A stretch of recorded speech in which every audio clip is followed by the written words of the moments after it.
el secretari, l'alcalde i els regidors de l'equip de govern, amb l'única absència de la regidora de Cultura, Montserrat Casals, i també el públic.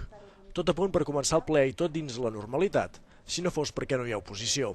Al primer punt, l'aprovació de l'acte de l'últim ple, s'aprova amb un lleuger somriure dels presents. No és casual. Fa un mes el grup d'Esquerra ja no va passar d'aquest punt. Van abandonar el ple, perquè el secretari no acceptava una esmena a l'acte de la sessió anterior i això va provocar una discussió que va tallar l'alcalde després que el secretari li digués al cap de l'oposició que acabaria com un cadàver polític.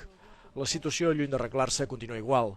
Esquerra va entregar dilluns un document a l'alcalde proposant una solució al conflicte, però encara no han obtingut resposta. Mentrestant, no van al ple. Llavors la vam rebre dilluns i els vaig dir que evidentment necessitàvem temps per valorar-ho i per parlar-ne amb la resta de regidors i que, esclar, que abans del ple no veia materialment possible de donar resposta. Per tant, el ple es havia de celebrar, era un ple també en principi molt senzillet, ja s'ha vist ha durat molt poc. És una proposta, no?, per part d'Esquerra, però també aquí més hi ha de dir-hi la seva, no?, tant el grup municipal, que s'ha vist molt perjudicat amb declaracions que s'han fet tots aquests dies amb notes de premsa i que nosaltres ni tan sols hem respost, com un secretari que evidentment també forma part del joc democràtic, no?, i per tant hem de tenir en compte tots els punts de vista.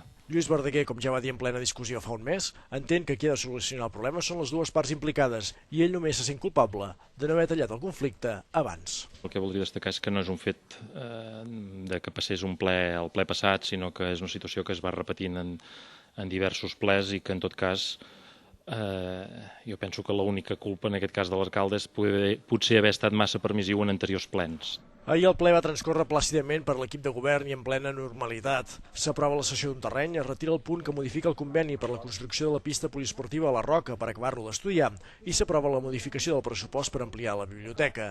Arribat a aquest punt, com que no hi ha més mocions ni pregs ni preguntes perquè no hi ha ningú per pregar ni preguntar, l'alcalde aixeca la sessió.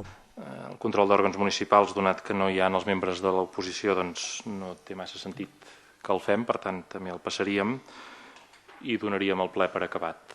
Dóna la paraula al públic que tampoc té res a dir i 6 minuts després de començar ja s'aixequen dels seus llocs. Han anat tan ràpid que el fotògraf arriba tard i expressament per ell tornen a escenificar un dels plens més breus que recorden. Acabat el ple encara tenen temps de decidir quines cadires compraran pel casal Can Costa i Font.